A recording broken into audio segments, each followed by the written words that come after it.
रूस जो नहीं कर पाया, भारत ने वो कर दिखाया। आज हम चांद पर पहुंच गए हैं। नमस्कार, मैं हूं जगविंदर पटियाल। पब्लिक का इंटरेस्ट आज जमीन पर नहीं है, चांद पर है। इसरो की कामयाबी से भारत स्पेस टेक्नोलॉजी का सुपर पावर बन गया है। आज चंद्रयान की कामयाबी से बड़ी कोई खबर हो ही नहीं सकती। हमारा लैंडर चांद की सतह पर है, चांद के साउथ पोल वाले उस हिस्से पर जहां आज तक कोई नहीं पहुंच पाया। सिग्नेचर स्टोरी में चांद के गौरवशाली वर्तमान और सुनहरे भविष्य की बात करेंगे। आज चंद्रयान को दुनिया देख रही है, नासा भी मुरीद हो गया है। लेकिन क्या आप उन हिंदुस्तानियों को जानते हैं जिनकी वजह से चंद्रयान ने कामयाबी का ये पूरा सफर पूरा किया? आज एक्सक्लूसिव में उन वैज्ञानिकों से मिलवाएंगे जिनके दम पर देश ने यह कीर्तिमान बनाया है। पब्लिक प्लेटफॉर्म में आज इसरो के हौसले की उस उड़ान को भी जानेंगे जो 60 साल पहले साइकिल पर रॉकेट लादकर ले जाने से शुरू हुई थी और अब चांद पर पहुंच गई।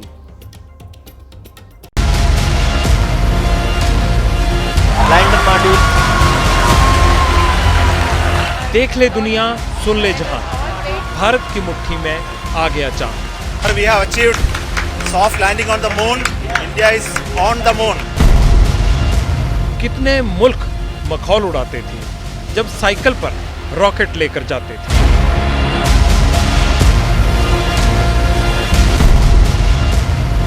दुनिया समझती थी हमें नादान, 62 में भरी पहली अंतरिक्ष उड़ान।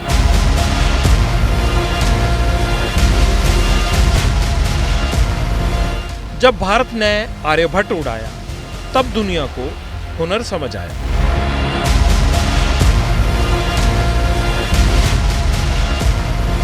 और बड़ा भारत स्पेस पथ पर तिरंगा फहरा दिया मंगल पर।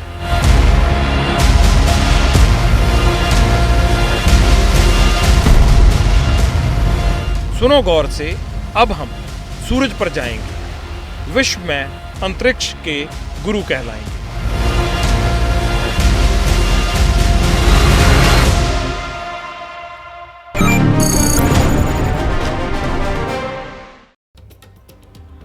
सबसे पहले उन वैज्ञानिकों के हौसले और काबिलियत को हमारा सलाम, जिनकी वजह से आज हमारा देश चांद पर पहुंचा।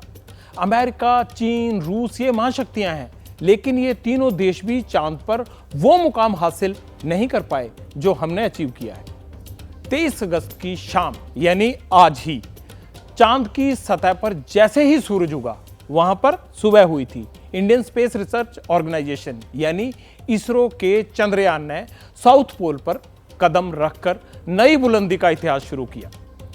चंद्रयान 3 ने शाम 5:44 पर लैंडिंग प्रोसेस शुरू किया। तब हमारा चंद्रयान चांद से 25 किलोमीटर की दूरी पर था। अगले 20 मिनट तक स्पीड कम होती चली गई और चंद्रयान की पोजीशन भी जैसे हॉरिजॉन्टल थी वो वर्टिकल दिशा में आने लगी। इसके बाद मिशन चंद्रयान ने चांद की अंतिम कक्षा यानी फाइनल ऑर्बिट का पूरा सफर किया। शाम 6:04 पर चंद्रयान 3 के लैंडर ने चांद की दुनिया को पहली बार टच किया, यानी वो वहां पर पहुंचा, अपना पांव रखा। यकीन मानिए, इस पल का 140 करोड़ देशवासियों को बेसब्री से इंतजार था। हम तो सुबह से एक एक मिनट की खबर ले रहे थे। चांद पर पहुंचकर चंद्रयान 3 ने पहला मैसेज भी भेजा। मैसेज क्या था? मैं अपनी मंजिल पर पहुंच गया हूं। थोड़ी देर बाद चंद्रयान के लैंडर विक्रम ने चांद की सतह पर उतरकर पहली तस्वीर भी भेज दी और अभी तो ऐसी और कई तस्वीरें आएंगी, क्योंकि हमारा चंद्रयान 14 दिनों तक चांद की सतह पर रहेगा और अब किसी भी वक्त लैंडर विक्रम से प्रज्ञान रोवर बाहर निकलेगा। जैसे आप एक तस्वीर देखते हैं ना कि ऐसे एक गाड़ी नुमा चीज खड़ी होती है, उसका वो खुलता है और फिर जैसे बच्चों की गाड़ी निकलती है बाहर रिमोट वाली, वो निकलेगी, उसको हम प्रज्ञान रोवर बोलते हैं। वही वहां पर परिक्रमा करेगा। फिर चांद के साउथ पोल पर वॉक करना है उसे। मिशन भी यही था कि वॉक करनी है 14 दिनों तक। 500 मीटर का एरिया कवर करेगा वो पूरा। साउथ पोल पर चांद के रहस्यों से तभी पर्दा उठेगा आप सोच रहे होंगे कि 14 दिन वाली बात मैं क्यों कर रहा हूं, क्योंकि जैसे हमारे 24 घंटे होते हैं, दिन होता है, रात होते हैं, उनके 14-14 दिन का होता है चंद्रमा पर। यह भी एक नई जानकारी है। स्टूडियो में हमारे साथ 2 वैज्ञानिक मौजूद रहेंगे जो चंद्रमा पर बदलते इस पूरे घटनाक्रम को आसान शब्दों में जब मौका मिलेगा आपको समझाने की कोशिश करेंगे। वैज्ञानिक रिंटू नाथ जी रहेंगे हमारे साथ और अमिताभ पांडे जी रहेंगे। पहला सवाल चलिए यहीं से पूछ लेते हैं। पांडे साहब, आपसे जानना चाहता हूं मैं, पहले ये बताइए कि ये जो 14 दिन तक वहां रहेंगे तो सिर्फ 500 मीटर का दायरा ही क्यों तय करेंगे? क्या स्पीड ज्यादा नहीं कर सकते वहां पर? देखिए, पहली बात तो वहाँ पर सड़क बनी हुई नहीं है, कोई हाईवे नहीं है, पूरी उबड़ खाबड़ ज़मीन है, उसमें गड्ढे हैं, उसमें छोटे पत्थर हैं, अलग साइज़ के बोल्डर्स हैं। तो उस पर दूसरी बात यह है कि रोवर को अपना रास्ता खुद ढूंढना है। यहाँ से उसको हम रिमोट कंट्रोल से नहीं चला सकते हैं, क्योंकि आपको पता होगा चंद्रमा की दूरी इतनी है कि यहाँ से वहाँ सिग्नल पहुँचने में लगभग 1.25 सेकंड लग जाता है। जैसे कभी आप बात करते हैं, फील्ड में आपका कोई एंकर है, उससे कम्युनिकेशन करते हैं, आप उसको कुछ पूछते हैं, उसको जवाब देने में लगता है कि 2-3 सेकंड का वक्त लग रहा है, क्योंकि सिग्नल यहाँ से सैटेलाइट में जाना, वहाँ पहुँचना। इसी तरह चंद्रमा पे जो भी हम उसको कमांड देंगे, उसको पहुँचने में 1.25 सेकंड जाने में लगेगा, उसकी रिपोर्ट आने में फिर 1.25 सेकंड लगेगा। तो हमारा जो लैंडर था और हमारा जो रोवर है, ये आप बेसिकली ऑटोमेटिकली काम करेंगे, हमको बताना होगा कि ये काम करना है। अच्छा रिंटू जी, आप ये बताइए कि जो तस्वीरें आएंगी, ये मान लीजिए हम मोटा मोटी अंदाजा लगाएं तो कितनी तस्वीरें आ जाएंगी इन 14 दिन में, और कहाँ की तस्वीरों को लेकर ज्यादा उत्सुकता है कि यहाँ से ये चीज पता लगनी चाहिए, वो जरा दर्शकों को बताइए। तस्वीर तो आएंगी, उसके साथ साथ जो काम करेंगे ये इन सिटू एक्सपेरिमेंट्स, साइंटिफिक एक्सपेरिमेंट्स, ये बहुत इंपॉर्टेंट है। फोटोग्राफ्स लेना तो इवन कोई भी जो रेवोल्यूट कर रहे हैं उसके ऊपर से, इवन पुराना चंद्रयान 2 का जो रेवोल्यूशन कर रहे थे वो भी फोटोग्राफ्स भेज रहे थे। इसमें उससे ज़्यादा कुछ करेंगे, फोटोग्राफ्स तो भेजेंगे ही, इसके साथ साथ ये वहाँ पे इन सिटू साइंटिफिक एक्सपेरिमेंट्स करेंगे। रोवर के अंदर में 2 एक्सपेरिमेंट्स करने के लिए इंस्ट्रूमेंट्स है, जो कि वहाँ का जो मटेरियल्स है उसकी केमिकल प्रॉपर्टीज़ क्या है और मटेरियल्स क्या है उसकी जान खोज लगाने का कोशिश करेंगे। ये अच्छा, एक छोटी सी बात और जिज्ञासा हो रही थी मेरे मन में जानने की, जब मान लीजिए 14 दिन पूरे हो जाएंगे तो उसके बाद ये वहाँ चांद की सतह पर भी रह जाएंगे, क्योंकि इनका मिशन तो पूरा हो जाएगा, तो लैंडर और रोवर की जो मशीनरी है, जो हार्डवेयर है, वो वहीं रहेगा फिर? जी, वो वहीं पे रहेगा। क्यों 14 दिन तक ही काम कर पाएंगे ऐसे बोला जा रहा है, मैं वो बताता हूँ। क्योंकि जब अंधेरा हो जाएगा और क्योंकि बहुत लंबा टाइम तक उसमें सूरज की रोशनी नहीं आती है, टेम्परेचर बहुत डाउन हो जाते हैं, वो -200 डिग्री सेल्सियस तक जा सकते हैं, तो उसमें इलेक्ट्रॉनिक्स पार्ट जो है काम करना बंद कर देते हैं। उसके बाद फिर से जब दिन होगा उस टाइम वो इलेक्ट्रॉनिक्स पार्ट का काम फिर से स्टार्ट करना थोड़ा मुश्किल लगता है, इसलिए 14 दिन का ही रखा गया इसकी पूरी पीरियड। लेकिन ये 14 दिन के अंदर में जो स्पेक्ट्रोस्कोपिक एनालिसिस करेंगे, ये पहली बार इंडिया की तरफ से किया जाएगा और वो साउथ पोल का रीजन में किया जाएगा। उसका एक रीज़न है, फर्स्ट चंद्रयान 1 से जो प्रोब भेजा गया था उसको क्रैश लैंडिंग जानबूझ के कराया गया था कि उसके अंदर थोड़ा सा अंदर डिप करके चले जाए, और उसमें जो मटेरियल्स की उसकी जो फोटोग्राफ्स और उसकी जो एनालिसिस हुआ, उसी से पता चला था कि पानी की हो सकता है कि वहाँ पे आइस फॉर्मेशन में हो।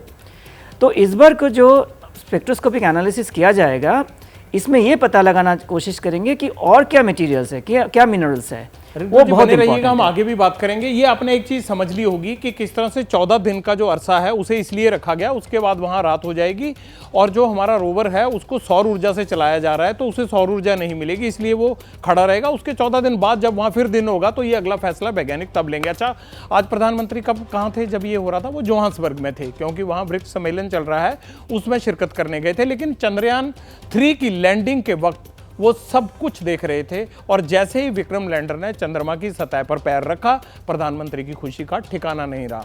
चंदा मामा अब दूर नहीं, प्रधानमंत्री ने यही शब्द कहे। मिथक बदल जाएंगे, कथानक भी बदल जाएंगे, और नई पीढ़ी के लिए कहावतें भी बदल जाएगी। भारत में तो हम सभी लोग धरती को मां कहते हैं और चांद को मामा बुलाते हैं। कभी कहा जाता था चंदा मामा बहुत दूर के हैं। चंदा मामा बहुत दूर के हैं। अब एक दिन वो भी आएगा जब बच्चे कहा करेंगे, चंदा मामा बस एक टूर के हैं। चंदा मामा टूर के रह गए, अब दूर के नहीं है, प्रधानमंत्री बोल रहे थे। इस मौके पर इसरो के चीफ ने क्या कहा? पहले मिशन की गलतियों से हमने सबक लिया, उनको दुरुस्त किया। इसी का नतीजा है कि आज हम चांद पर पहुंचने में सफल हुए।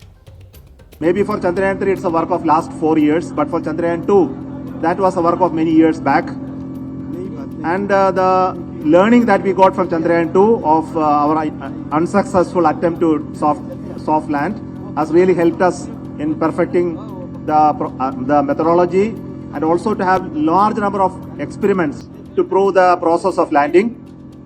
And it has paid dividends today. And we had a very soft landing, and it actually achieved most of the nominal conditions for the landing.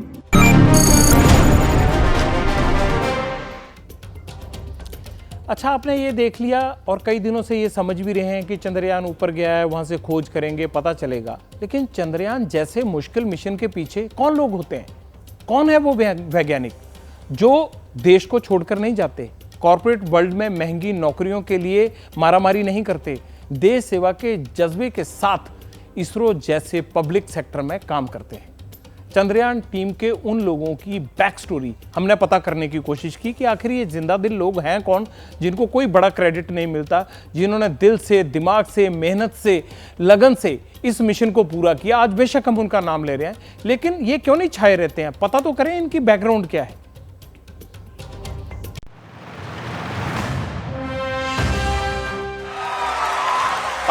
Lander module. People are applauding.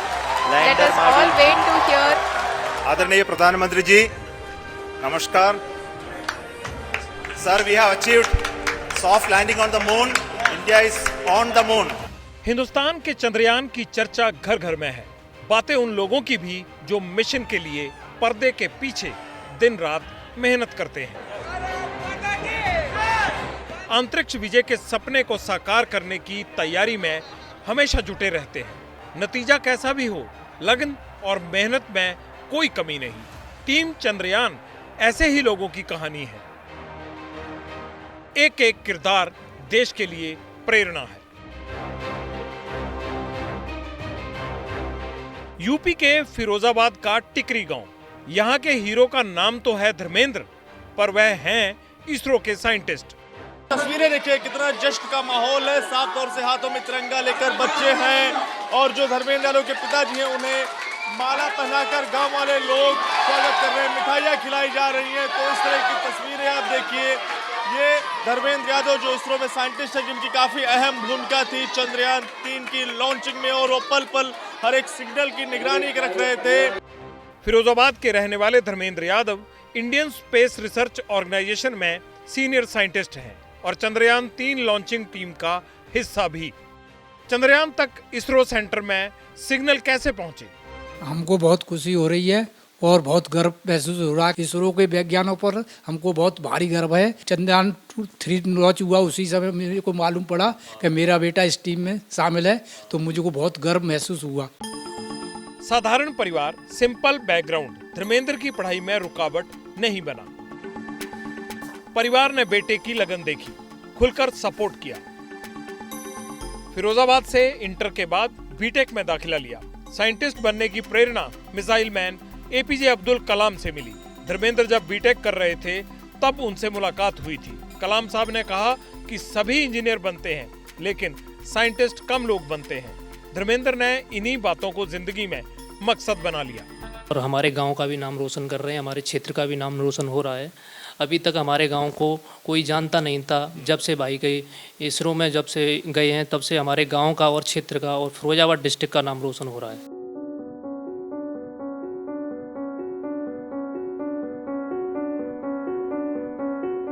Dharmendra जैसा ही परिवार गया के रहने वाले सुधांशु कुमार का है।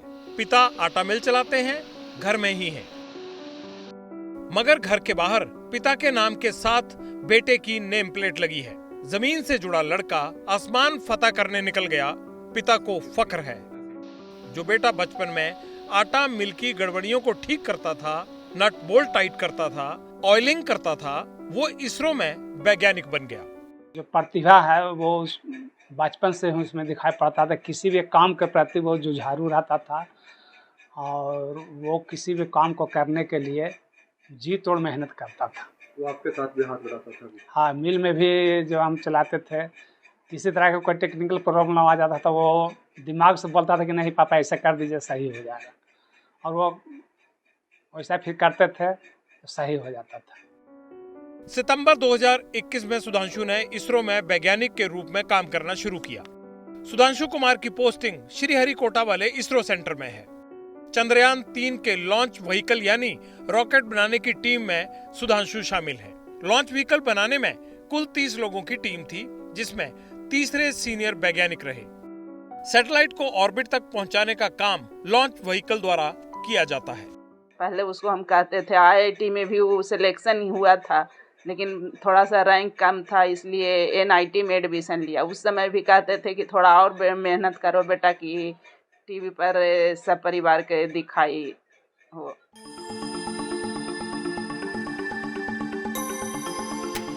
यूपी के इटावा में साड़ी की दुकान अब टॉकिंग पॉइंट बन चुकी है। पिता को बेटे पर नाज है, हो भी क्यों ना चंद्रयान की टीम का हिस्सा जो है। बसरेहर कस्बे में हर कोई अंकुर गुप्ता की बात करता है। बच्चे तो कहते हैं कि बड़ा होकर अंकुर भैया जैसा इसरो साइंटिस्ट बनना है। इस टाइम हम भी एक स्टूडेंट है, उनसे एक प्रेरणा मिलती है कि किस टाइप से किस लाइन में जाना चाहिए हम लोगों को, आगे चल के हम लोग भी ये सब कर सके। हमारी बात अंकुर के भाई से भी हुई, जो दुकान चलाने में पिता का हाथ बटाते हैं। बड़े भाई ने भी बताया, अंकुर शुरुआत से ही ब्राइट स्टूडेंट था, टॉपर रहा। साइंटिस्ट बनने की जिद ने इसरो पहुंचा दिया। अंकुर गुप्ता पहले इसरो के मिशन मंगलयान से भी जुड़े रहे, अब चंद्रयान 3 की स्ट्रक्चर टीम में शामिल हैं। कलाम साहब कहते थे, सपने वो नहीं जो आप नींद में देखें, सपना वो होता है जो आपको सोने नहीं देता। छोटे शहर कस्बों से आए हमारे वैज्ञानिकों ने भी खुली आंखों से सपने देखे, और देखिए उनकी उड़ान के सामने अंतरिक्ष भी कम है।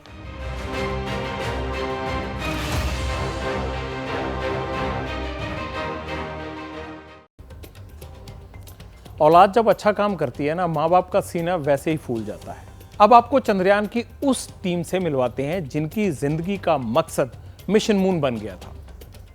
इसरो के चेयरमैन एस सोमनाथ, आज आपने उनको देखा, कितने खुश होंगे ना, कितना बड़ा चैलेंज था।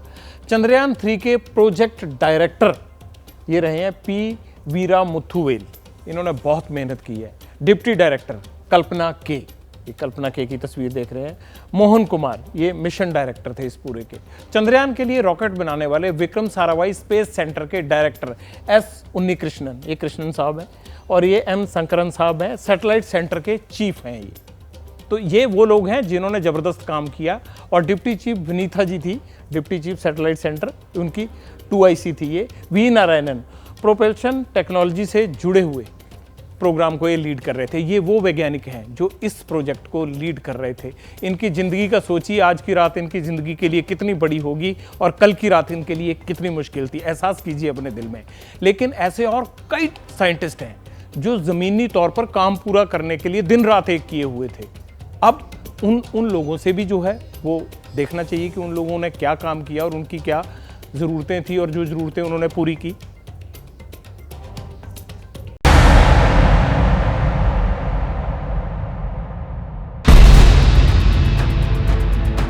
घर का कोई ऐसा कोना नहीं जहां कामयाबी के मेडल ना हो। रवि कुमार वर्मा यूं तो इसरो के अहमदाबाद वाले सेंटर में काम करते हैं, लेकिन चंद्रयान 3 वाले मिशन में भी उनका योगदान है। चंद्रयान 3 के साथ अंतरिक्ष में पेलोड और कैमरा जैसे जो गैजेट्स भेजे गए, उसकी क्वालिटी जांचने वाली टीम में रवि शामिल है। इससे पहले वो चंद्रयान के दोनों मिशन मंगलयान और 104 सैटेलाइट के सफल प्रक्षेपण वाले प्रोजेक्ट का हिस्सा रहे। परिवार की आर्थिक हालत ठीक नहीं थी, लेकिन ये रवि के सपने के आड़े नहीं आया। वैज्ञानिक बनना था, तो दिल्ली पहुंचकर पढ़ाई की, फिर इसरो में सिलेक्शन हो। पिता को बेटे की कामयाबी पर फख्र है। ऐसी टीम के साथ में मेरा बच्चा काम कर रहा है तो मुझे तो बहुत ज़्यादा गर्व महसूस हो रहा है कि हमारा लड़का इसरो में वैज्ञानिक है। तो ये मान के चलिए कि हमारा पूरा परिवार और हमारे पूरे जितने भी शुभचिंतक हैं वो भी सब हमें अभी रोज़ की बधाइयाँ हमारे पास में आ रही है।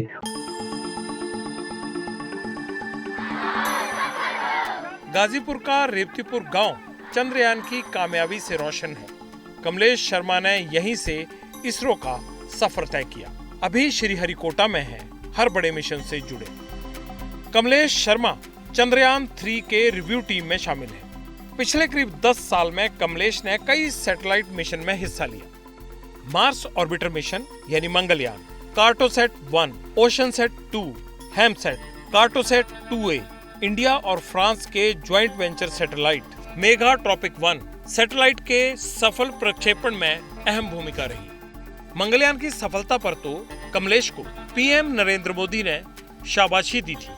आज उन्होंने बहुत हिम्मत वाले हैं जो कि चंद्रयान 3 के मतलब 3 की टीम में शामिल हैं और उनकी वजह से आज हमारे भी अंदर प्रेरणा जागृत हो रही है कि मुझे भी कुछ करना चाहिए। हमें बहुत खुशी की बात है कि हमारे गांव के कमलेश सर चाचा लगेंगे जो वो चंद्रयान 3 में शामिल थे। हमारे अध्यापक ने बताया है कि उनके शायद कुछ पूर्वजों ने जेल में भी बंद थे, उन्होंने कोलकाता जाकर पढ़ाई की और आज वो चंद्रयान टीम 3 में शामिल हैं।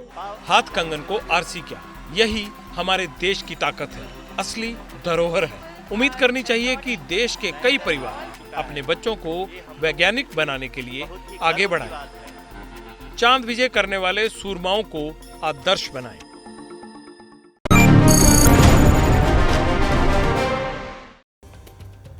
वाकई स्टार हैं ये वैज्ञानिक। अच्छा एक बात बताइए, विराट कोहली, महेंद्र सिंह धोनी, सचिन तेंदुलकर, सलमान खान, शाहरुख खान, ये सब नाम तो आप जानते होंगे, हम भी जानते हैं, सारी दुनिया जानती है। लेकिन चंद्रयान प्रोजेक्ट से जुड़े जिन वैज्ञानिकों के नाम हमने आपको अभी बताए हैं, उनमें से कितनों के बारे में आप जानते थे या कभी जानने या समझने की कोशिश की, उनके बारे में पढ़ने की कोशिश की हो? बस यहीं पिछड़ जाते हैं हम लोग। आज चंद्रयान की सफलता के बाद हमें इनको भी याद रखना है और देश के लिए काम करने वाले ऐसे वैज्ञानिकों को उसी तरह अपने दिल और दिमाग में जगह देनी है जैसे धोनी, कोहली, तेंदुलकर को देते हैं। यही गुजारिश है। चंद्रयान और मंगलयान की बात हुई, इसे सफल बनाने वाले वैज्ञानिकों की भी बात हो गई। अब उस फ्यूचर प्लान की बात करते हैं जो इसरो ने तैयार किया है और उसे समझिए भी। जो अंतरिक्ष की दुनिया में जाकर अपना लोहा मनवा रहा है, वही इसरो अब चांद के बाद सूर्य पर जाने की तैयारी कर रहा है।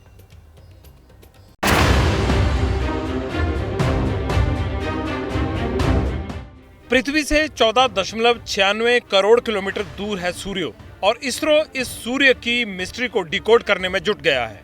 सूर्य का अध्ययन करने के लिए भारत का पहला स्पेस प्रोग्राम आदित्य L1 बहुत जल्द लॉन्च होने वाला है। 14 अगस्त को इसरो ने इस मिशन से जुड़ी तस्वीरें शेयर की थी और जानकारी ये भी दी थी कि सूर्ययान को श्रीहरिकोटा के सतीश धवन स्पेस सेंटर से लॉन्च किया जाएगा। आदित्य L1 सूर्य के क्रोमोस्फेयर और कोरोना हिस्से का अध्ययन करेगा।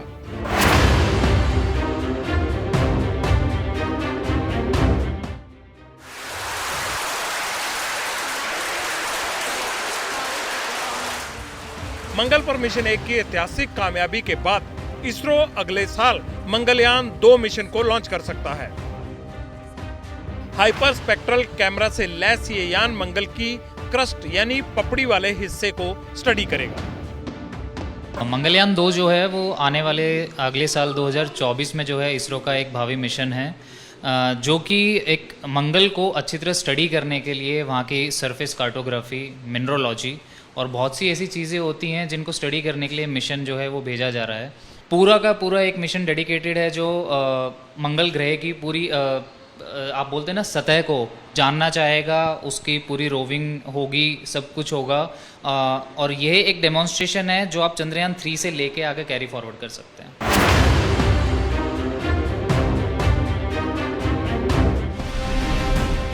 इसरो की क्षमता और काबिलियत ने अमेरिकी स्पेस एजेंसी नासा का भी ध्यान खींचा है। नासा और इसरो मिलकर एक नया उपग्रह बनाएंगे जिसका नाम होगा निसार।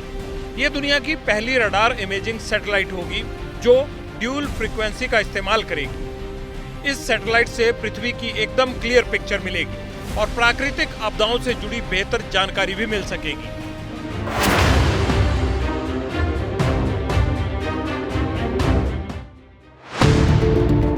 यह अंतरिक्ष में भारत की उड़ान को नई ऊंचाई देने वाला मिशन है। गगनयान का मतलब है मानव वाला अंतरिक्ष यान। गगनयान मिशन में 3 दिनों के लिए 3 सदस्यों के दल को पृथ्वी से 400 किलोमीटर ऊपर अंतरिक्ष में पहुंचना और भारतीय अंतरिक्ष यात्रियों की समंदर में सेफ लैंडिंग करवाना। अभी लॉन्च के बारे में कोई आधिकारिक घोषणा नहीं हुई है। कोविड की वजह से इस मिशन में देरी आई है, लेकिन 2025 तक हिंदुस्तान को इसरो एक और खुशखबरी दे देगा।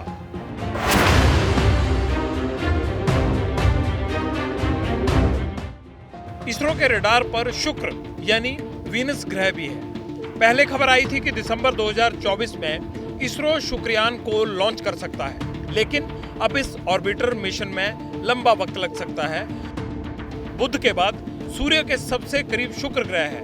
इसे पृथ्वी की बहन भी कहा जाता है। शुक्र पर जीवन की संभावना की तलाश के लिए वहां के वातावरण का अध्ययन जरूरी है। जो स्टडी होगी वो एक ऑर्बिटर के माध्यम से होगी कि कैसे शुक्रयान के थ्रू हम वीनस की स्टडी जितनी नज़दीकी जा सकते हैं हम उतने नज़दीकी जाके उसकी एक स्टडी की जाएगी। एक सरफेस कार्टोग्राफी होगी, उसका सरफेस जो है वो किस तरीके से बना हुआ है, क्रेटर्स हैं या नहीं है, कितने माउंटेनस एरिया हैं और उसमें एटमॉस्फेयर है या नहीं है, और कैसे कैसे कौन सी गैसेस हमें वहाँ मिल सकती हैं। स्पेक्ट्रोस्कोपी के ज़रिए जो है ये चीज़ें हम निकाल सकते हैं बाहर। इसके अलावा परमाणु ऊर्जा से चलने वाले इंजन को डेवलप करने वाला mission RTG, semi cryogenic engine का विकास करने वाला मिशन, जापान के साथ मिलकर 2024 के बाद चांद के ध्रुवों से जुड़ी हर मिस्ट्री को डिकोड करने वाला ल्यूपेक्स मिशन भी इसरो की लिस्ट में शुमार है। यानी इसरो का डंका बजने की ये तो महज शुरुआत है। अब तो नासा से भी आएगी आवाज, इसरो जिंदाबाद।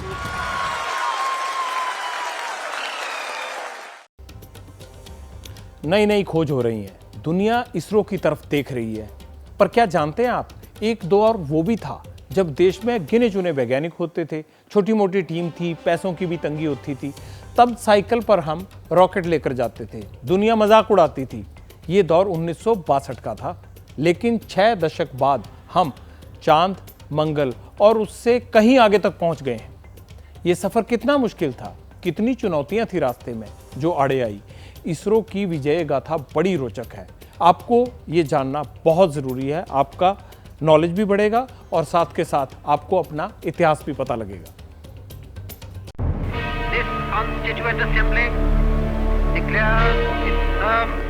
15 अगस्त 1947 गुलामी की बेड़ियां टूटी, हिंदुस्तान आजाद हुआ। ये वो दौर था जब मुल्क की माली हालत बेहद खराब थी, रोटी रोजगार बड़ा मसला था, अंतरिक्ष में जाने की कल्पना दूर की कौड़ी थी। दौर चुनौतियों भरा था, लेकिन दुनिया को लोहा मनवाना था।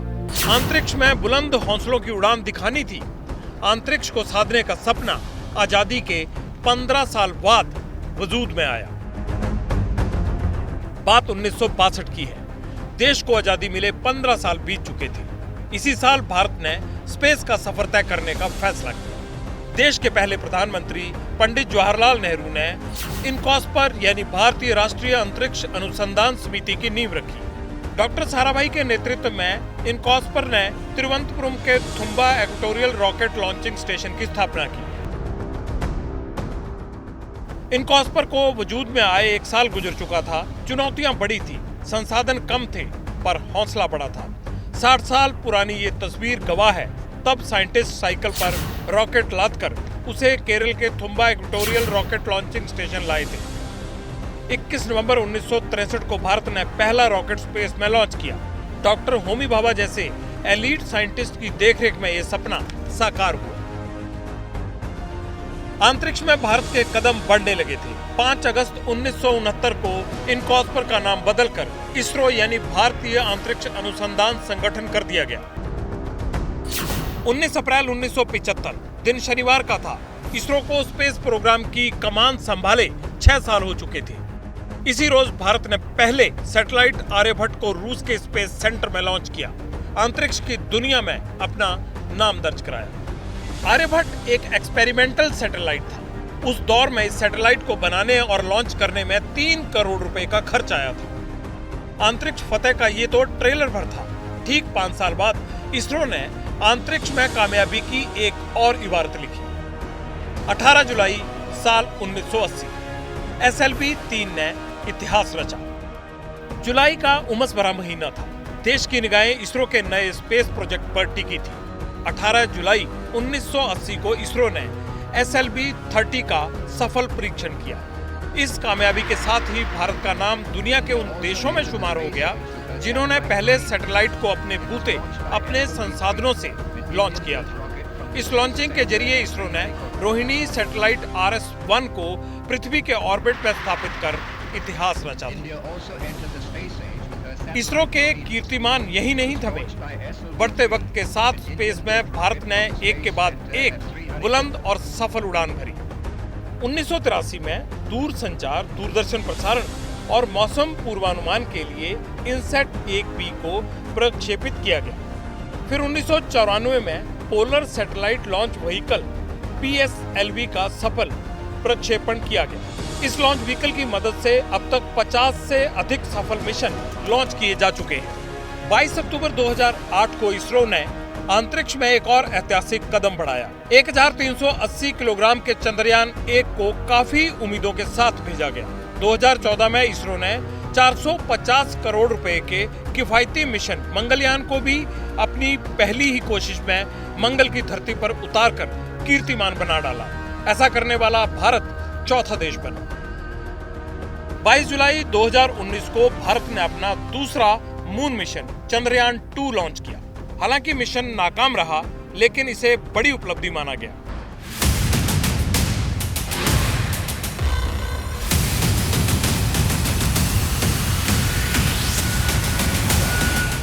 नौ सालों में इसरो 424 विदेशी सैटेलाइट लॉन्च कर चुका है। 30 जून 2022 में इसरो ने 34 देशों के 345 सैटेलाइट्स लॉन्च कर गौरवमयी इतिहास रचा था। यही वजह है कि आज दुनिया अंतरिक्ष के लिए भारत की तरफ देख रही है और नई गौरव गाथा चांद पर फतेह कर चंद्रयान 3 ने लिखी है। मिशन चंद्रयान से जुड़ी बड़ी खबर आ रही है। चंद्रयान में प्रज्ञान रोवर बाहर आ रहा है लैंडर विक्रम से। मैं आपको समझाता हूं किस तरह से। ये विक्रम लैंडर है। इससे जब बाहर निकलेगा, जिस तरह साधारण भाषा में कहूं तो बच्चों की गाड़ी होती है, उस तरह की मशीन एक विक्रम लैंडर से बाहर निकलेगी जो कि प्रज्ञान रोवर होगा। और वही प्रज्ञान रोवर जो है वो चक्कर लगाएगा। ये तस्वीरें आप देख लीजिए और ये इसरो ने जारी की हैं। ये वो प्रक्रिया है जो विक्रम लैंडर से रोवर के बाहर निकलने की है। और यही जो रोवर है ये चक्कर लगाएगा 14 दिन तक, 500 मीटर की दूरी तय करेगा और चंद्रमा के बारे में, उसकी सतह के बारे में, साउथ पोल से ये तमाम जानकारियां जुटाएगा कि वहां पर किस तरह का माहौल है, किस तरह का सरफेस है। वो तमाम चीजें इसरो तक आएंगी और इसरो हम तक साझी करेगा, हम आप तक पहुंचाएंगे। तो ये आज सुबह से ही लगातार जो एक मन में संशय था वो शाम को छट गया और अच्छी अच्छी खबरें आ रही हैं और हम चंद्रमा पर पहुंच गए हैं। चलिए अब आगे बढ़ते हैं। अब वक्त आपके कमेंट्स का हो गया है जिनका आपको बड़ा बेसब्री से इंतजार रहता है। सोशल मीडिया पर आपके कई रिएक्शन आए हैं जो मेरा कल का प्रोग्राम था उसको लेके। सबसे पहले देख देते हैं योगेश साहनी साहब क्या कहते हैं। You are coming up as a best news presenter, public interest, ABP becoming fan of this show, all issues you are taking is genuinely connected with the public। Thank you Yogesh ji, आप लिखते रहिए, हम दिखाते रहेंगे, आप तक पहुंचते रहेंगे, आपके दिल तक भी पहुंचने की कोशिश करेंगे। संजीव गुप्ता जी क्या लिखते हैं, सर एक बार उत्तर प्रदेश प्राथमिक शिक्षक भर्ती का मुद्दा भी उठा दीजिए। जरूर उठाएंगे सर, आज ही से तफ्तीश शुरू करते हैं आखिर क्यों हुआ है। बहुत सारे कमेंट्स आते हैं, लेकिन समय की कमी के कारण हम सारे दिखा नहीं पाते हैं, बाकियों से माफ़ी चाहते हैं। पब्लिक इंटरेस्ट में आज इतना ही। शो आपको कैसा लगा? जो ये चंद्रयान की पूरी हमने आपको वीरगाथा दिखाई, वो कैसी लगी आपको? लगातार फीडबैक देते रहिएगा, क्योंकि जो हम आपको दिखाते हैं, आप हमें जो बताते हैं, उससे ही हम और ज़्यादा मुद्दों पर जाने की बात करते हैं, क्योंकि ये आपका टाइम है। ब्रेक के बाद अखिलेश आनंद चंद्रयान पर बेहद खास शो लेकर आए हैं। एबीपी न्यूज़ के यूट्यूब प्लेटफॉर्म पर भी खबरों का सिलसिला जारी है। कल रात 9 बजे आपसे इसी वक्त शो में होगी मुलाकात आपके मुद्दों के साथ। तब तक दीजिए मुझे इजाज़त।